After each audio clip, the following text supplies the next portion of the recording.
Hi all, എല്ലാവർക്കും പ്രാർത്ഥനാ തീർത്ഥത്തിൻ്റെ പുതിയൊരു വീഡിയോയിലേക്ക് സ്വാഗതം. ജീവിതത്തിൽ നമ്മൾ നേരിടുന്ന പല പ്രശ്നങ്ങൾക്കും പല ദോഷങ്ങൾക്കും വ്രതാനുഷ്ഠാനങ്ങളിലൂടെ പരിഹാരം നേടാനാവുമെന്നുള്ളത് നമുക്ക് എല്ലാവർക്കും തന്നെ അറിയാമല്ലേ. വ്രതാനുഷ്ഠാനത്തിന് വളരെയധികം പ്രാധാന്യമുണ്ട്. അതുപോലെ തന്നെ വ്രതങ്ങൾ അനുഷ്ഠിക്കുന്നതിലൂടെ നമുക്ക് വളരെ പെട്ടെന്ന് തന്നെ അതിൻ്റെ ഫലം ലഭിക്കുകയും ചെയ്യും. വ്രതങ്ങൾ എടുക്കാത്തവരായിട്ട് വളരെ ചുരുക്കം ആൾക്കാർ മാത്രമേ ഉണ്ടാവുള്ളൂ.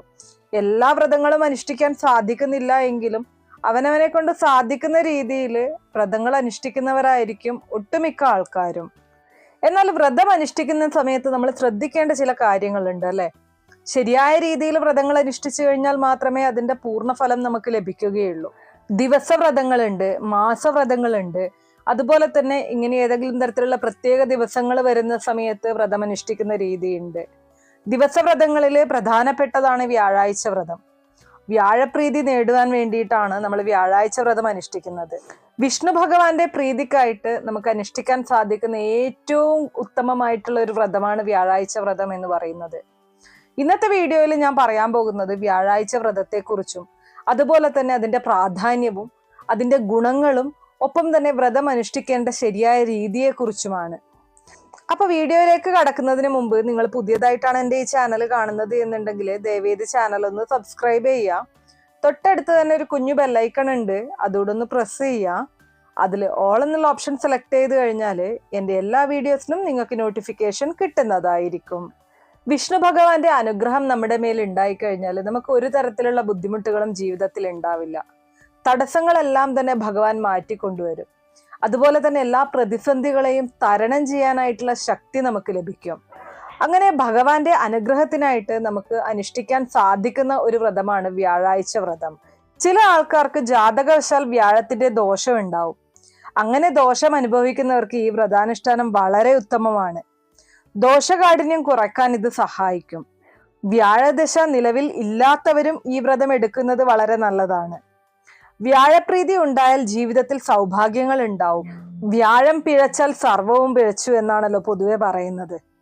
ഒരു ജാതകത്തിലെ ഈശ്വരാധീനം നിർണയിക്കുന്നതില് വ്യാഴത്തിന്റെ ബലത്തിന് സവിശേഷ പ്രാധാന്യമാണുള്ളത്.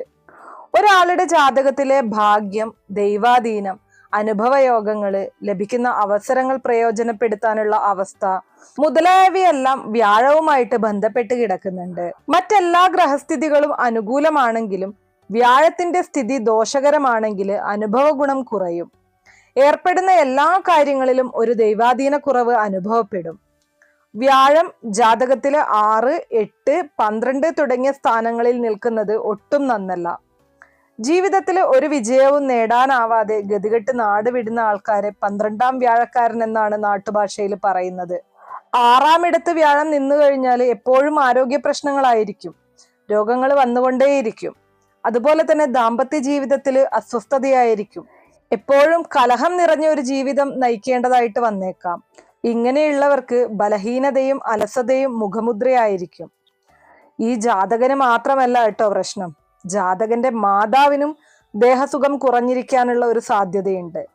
ഇനി നിങ്ങളുടെ ജാതകത്തില് വ്യാഴം അനുകൂലമായിട്ട് വരുന്ന സന്ദർഭങ്ങളില് മറ്റ് ഗ്രഹങ്ങൾ മൂലമുള്ള സർവ്വദോഷങ്ങൾക്കും ശാന്തി ലഭിക്കും. മറ്റ് ഗ്രഹങ്ങളുമായിട്ട് ബന്ധപ്പെട്ട എന്തെങ്കിലും ബുദ്ധിമുട്ടുകൾ ഉണ്ടെങ്കിൽ വ്യാഴം അനുകൂലമാണെങ്കിൽ അതൊന്നും അത്ര കണ്ടങ്ങ് വലിയ ബുദ്ധിമുട്ടിപ്പിക്കലൊന്നും ഇല്ലാതെ അങ്ങ് കടന്നു പോകും. എന്നാൽ വ്യാഴം ശരിയല്ല എന്നുണ്ടെങ്കിൽ ജീവിതത്തിൽ ഒരു മെച്ചവും ഉണ്ടാവില്ല. അപ്പൊ അതുകൊണ്ട് തന്നെ എല്ലാവരും എന്ത് ചെയ്യണം? വ്യാഴപ്രീതി വരുത്തിയിരിക്കണം. ജാതകത്തില് വ്യാഴം അനുകൂലമായിട്ട് വരുന്ന സന്ദർഭങ്ങളില് മറ്റ് ഗ്രഹങ്ങൾ മൂലമുള്ള സർവ്വദോഷങ്ങൾക്കും ശാന്തി ലഭിക്കുമെന്നാണ് പറയുന്നത്. എത്ര വലിയ ദോഷത്തെയും അതിജീവിക്കുവാൻ ഗുരുപ്രസാദത്താൽ കഴിയുമെന്നാണ് വിശ്വാസം. ഈ വ്യാഴദോഷം ഉണ്ടായിക്കഴിഞ്ഞാൽ ഒരാളുടെ ജീവിതത്തിൽ നേരിടേണ്ടി വരുന്ന ഏറ്റവും വലിയ പ്രശ്നം എന്ന് പറയുന്നത് സാമ്പത്തിക അധപ്പതനം തന്നെയായിരിക്കും. അറിയാലോ, സാമ്പത്തികമായിട്ടുള്ള ബുദ്ധിമുട്ടുകൾ വരുന്ന സമയത്ത് നമ്മളെ എല്ലാ തരത്തിലും അത് ബുദ്ധിമുട്ടിപ്പിക്കും. ജീവിതത്തിൽ ഒരു സ്വസ്ഥതയും ഇല്ലാത്ത ഒരു സാഹചര്യമായിരിക്കും വന്നു ചേരുന്നത്. ഇതിനൊരു പരിഹാരം എന്നോണം നമുക്ക് ചെയ്യാൻ സാധിക്കുന്ന കാര്യം വിധിപ്രകാരമുള്ള ഈശ്വര ഭജനവും അതുപോലെ തന്നെ വ്യാഴാഴ്ച തോറും അനുഷ്ഠിക്കുന്ന വ്രതവുമാണ്. ഇങ്ങനെ ചെയ്യുന്നത് വഴി സാമ്പത്തികമായിട്ടുണ്ടാകുന്ന ദോഷഫലങ്ങള് ഒരു പരിധിവരെ കുറയ്ക്കാനായിട്ടോ അല്ലെങ്കിൽ ഇല്ലാതാക്കാനായിട്ടോ സാധിക്കും. വ്യാഴം പ്രസന്നനായാല് താൻ മൂലമുള്ള ദോഷങ്ങൾക്ക് വ്യാഴ ഭഗവാൻ തന്നെ പ്രതിവിധി കാണിച്ചു തരുമെന്നാണ് പറയുന്നത്. മഹാവിഷ്ണു, ശ്രീരാമചന്ദ്രൻ, ബൃഹസ്പതി തുടങ്ങിയവർക്ക് പ്രാധാന്യമുള്ള ദിവസമാണ് വ്യാഴാഴ്ച. അതുകൊണ്ട് തന്നെ വ്രതത്തിന്റെ ഭാഗമായുള്ള ആരാധനയിൽ നെയ്വിളക്ക് കത്തിക്കുന്നതും മഞ്ഞ പുഷ്പം കൊണ്ടുള്ള പുഷ്പാഞ്ജലിയും പാല്, നെയ്യ് എന്നിവ ഉപയോഗിച്ച് തയ്യാറാക്കുന്ന നിവേദ്യവും മഹാവിഷ്ണുവിന് സമർപ്പിക്കുന്നത് വളരെ ഉത്തമമായിട്ടാണ് കണക്കാക്കുന്നത്. ആദ്യം തന്നെ വ്യാഴാഴ്ച ദിവസങ്ങളിൽ വ്രതം അനുഷ്ഠിക്കാൻ സാധിക്കാത്തവർക്ക് ചെയ്യാൻ സാധിക്കുന്ന ചില കാര്യങ്ങളൊന്ന് പറയാം. എല്ലാവർക്കും വ്രതം അനുഷ്ഠിക്കാൻ സാധിച്ചു എന്ന് വരില്ല അല്ലെ. വ്രതം അനുഷ്ഠിക്കാൻ സാധിച്ചില്ലെങ്കിൽ ചില ചിട്ടകൾ അനുഷ്ഠിക്കുന്നതും ഐശ്വര്യം നൽകും എന്നാണ് വിശ്വാസം. വ്യാഴാഴ്ച ദിവസത്തിൽ ഉടനീളം കഴിയാവുന്നത്ര തവണ നാരായണനാമം ജപിക്കുക. പ്രഭാതത്തിലും പ്രദോഷത്തിലും പഞ്ഞിത്തിരിയിട്ട് നെയ്വിളക്ക് തെളിയിക്കുക. മഞ്ഞ വസ്ത്രം, ചന്ദനം എന്നിവ ധരിക്കുക. സാധ്യമെങ്കിൽ ക്ഷേത്ര ദർശനം നടത്തി പാൽപായസം, ഭാഗ്യസൂക്ത അർച്ചന എന്നിവ വഴിപാടായിട്ട് സമർപ്പിക്കുക. സന്താനങ്ങളുടെ അഭിവൃദ്ധിക്കായിട്ട് തൃക്കൈവെണ്ണ, ത്രിമധുരം എന്നിവ സമർപ്പിക്കാവുന്നതാണ്. വിഷ്ണു സഹസ്രനാമ ജപവും ഭാഗവത പാരായണവും ഉത്തമ ഫലം നൽകും എന്നാണ് വിശ്വാസം. വ്രതം അനുഷ്ഠിക്കാൻ സാധിക്കാത്തവര് ഈ പറഞ്ഞ കാര്യങ്ങളൊക്കെയും ചെയ്യുന്നത് നിങ്ങൾക്ക് അതിൻ്റെ ഒരു ഫലം ലഭിക്കാനായിട്ട് സഹായിക്കും. ഇനി ശരിയായ രീതിയിൽ വ്രതം അനുഷ്ഠിക്കേണ്ടത് എങ്ങനെയാണ് എന്ന് നോക്കാം. 12 അല്ലെങ്കിൽ 16 വ്യാഴാഴ്ച അടുപ്പിച്ചോ അല്ലെങ്കിൽ മാസത്തിൽ 1 എന്ന രീതിയിൽ 12 വ്രതമോ ആയിട്ട് അനുഷ്ഠിക്കുന്നത് വളരെ ഉത്തമമാണ്. എല്ലാ വ്രതങ്ങളും പോലെ തന്നെ മനഃശുദ്ധിയും ശരീരശുദ്ധിയും പ്രധാനമാണ്. തലേ ദിവസം സൂര്യാസ്തമയത്തിന് ശേഷം അരിയാഹാരം ഉപേക്ഷിക്കുക. ഒരു നേരം മാത്രം തലേ ദിവസം അരിയാഹാരം കഴിക്കണം. ഒരിക്കൽ എടുത്തുകൊണ്ടാണ് നമ്മൾ ഏതൊരു വ്രതവും അനുഷ്ഠിക്കുന്നത് അല്ലെ. അതുപോലെ തന്നെയാണ് ഇതിനും ചെയ്യേണ്ടത്. പിറ്റേ ദിവസം ഉപവാസത്തോടെയോ ഒരിക്കലോടെയോ വ്രതമെടുക്കാം. നിങ്ങളുടെ ആരോഗ്യത്തിനനുസരിച്ച് വേണം നിങ്ങൾ വ്രതാനുഷ്ഠാനങ്ങൾ ചെയ്യാനായിട്ട്. സാധിക്കുന്നവര് പൂർണ്ണ ഉപവാസം അനുഷ്ഠിക്കാൻ ശ്രമിക്കുക. ഇനി ആരോഗ്യ പ്രശ്നങ്ങൾ ഉള്ളവര് ഒരു നേരം മാത്രം ആഹാരം കഴിച്ചുകൊണ്ടും വ്രതം അനുഷ്ഠിക്കാവുന്നതാണ്. അന്നേ ദിവസം നിങ്ങൾക്ക് ചെയ്യാൻ സാധിക്കുന്ന കാര്യം എന്ന് പറയുന്നത് മഹാവിഷ്ണു പ്രീതികരമായിട്ടുള്ള മാർഗമാണ് വസ്ത്രദാനം. പ്രധാനമായിട്ടും മഞ്ഞ നിറമുള്ള വസ്ത്രങ്ങൾ ദാനം ചെയ്യുന്നത് വളരെ ഉത്തമമാണ്. വ്യാഴദശാകാലമുള്ളവരും ചാരവശാൽ വ്യാഴം അനിഷ്ടസ്ഥാനത്ത് നിൽക്കുന്നവർക്കും ദോഷഫലം കുറയ്ക്കുന്നതിന് അത്യുത്തമമായിട്ടുള്ള മാർഗമാണിത്. വീട്ടില് നിങ്ങൾക്ക് പാൽപായസം തയ്യാറാക്കിയിട്ട് മറ്റുള്ളവർക്ക് കൊടുക്കാവുന്നതാണ്, ദാനം ചെയ്യാവുന്നതാണ്. ഈ വ്രതം അനുഷ്ഠിച്ചാൽ ഉത്തമ സന്താനലബ്ധിയും സന്താനങ്ങൾക്ക് ഉയർച്ചയും സാമ്പത്തിക ഉന്നമനവും ഭാഗ്യവർദ്ധനവും ഉണ്ടാകും.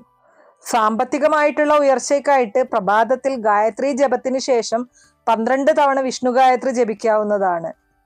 വ്രതം അനുഷ്ഠിക്കുന്നവരും അനുഷ്ഠിക്കാൻ സാധിക്കാത്തവരും വിഷ്ണു ക്ഷേത്ര ദർശനം നടത്താനായിട്ട് ശ്രമിക്കുക. വിഷ്ണു ക്ഷേത്ര ദർശനത്തിൽ പോയിട്ട് വ്രതം അനുഷ്ഠിച്ചുകൊണ്ട് പ്രാർത്ഥിക്കുന്നത് വളരെ വേഗത്തിൽ നിങ്ങൾക്ക് ഫലം ലഭിക്കാനായിട്ട് സഹായിക്കും. ഇനി ഞാൻ പറഞ്ഞതുപോലെ മാസത്തിലെ എല്ലാ വ്യാഴാഴ്ചയും നിങ്ങൾക്ക് വ്രതം അനുഷ്ഠിക്കാൻ സാധിക്കുന്നില്ല എന്നുണ്ടെങ്കിൽ മാസത്തില് ഒരു ദിവസം ഒരു വ്യാഴാഴ്ചയെങ്കിലും വ്രതം അനുഷ്ഠിക്കുക. ഈ വ്യാഴാഴ്ച 38 വ്യാഴാഴ്ച എടുക്കുന്നതാണ് ഏറ്റവും ഉത്തമം. 38 വ്യാഴം എന്ന് പറയുന്നത് മലയാള മാസത്തിൽ വരുന്ന ആദ്യത്തെ വ്യാഴാഴ്ചയാണ്. വ്യാഴപ്രീതി ഉണ്ടായിക്കഴിഞ്ഞാൽ ജീവിതത്തിൽ സർവ്വ സൗഭാഗ്യങ്ങളും ലഭിക്കും എന്നാണ് വിശ്വാസം. വ്യാഴം അനുകൂലമല്ലെങ്കിൽ വിദ്യാർത്ഥികൾക്ക് വിദ്യാസംബന്ധമായിട്ടുള്ള മുടക്കങ്ങൾ നേരിടേണ്ടതായിട്ട് വന്നേക്കാം. അതുകൊണ്ട് തന്നെ വിദ്യാർത്ഥികൾക്കും ദോഷശാന്തിക്കായിട്ട് ഈ വ്രതം അനുഷ്ഠിക്കുന്നത് വളരെ ഉത്തമമാണ്. കുട്ടികളില്ലാതെ വിഷമിക്കുന്നവർക്ക് സന്താന ലബ്ധിക്കായിട്ട് വ്യാഴാഴ്ച ദിവസങ്ങളിൽ ചെയ്യാൻ സാധിക്കുന്ന ചില കാര്യങ്ങളുണ്ട്. വ്യാഴാഴ്ച ഉപവസിച്ച് രാവിലെ മഞ്ഞൾ വെള്ളത്തിൽ കലക്കി സൂര്യദേവന് സമർപ്പിക്കുക. ഇതിനുശേഷം മഞ്ഞൾ മാലയിട്ട് വ്യാഴത്തിന്റെ മന്ത്രം ജപിക്കുക. ഓം ബൃഹസ്പതയേ നമഃ, ഇതാണ് ആ മന്ത്രം. ഈ ദിവസം സൂര്യാസ്തമയത്തിന് മുൻപ് മഞ്ഞ നിറമുള്ള ഭക്ഷണം കഴിക്കുന്നത് വളരെ നല്ലതാണ്. അതുപോലെ തന്നെ വിഷ്ണു സഹസ്രനാമം പാരായണം ചെയ്യുന്നതും വളരെ ഉത്തമമാണ്. ഓം വിഷ്ണുവേ നമഃ എന്ന് കഴിയുന്നത്ര തവണ ജപിക്കുക. സന്താന ലബ്ധിക്കായിട്ട് ചെയ്യാൻ സാധിക്കുന്ന ഏറ്റവും നല്ലൊരു കാര്യമാണ് കേട്ടോ ഇത്.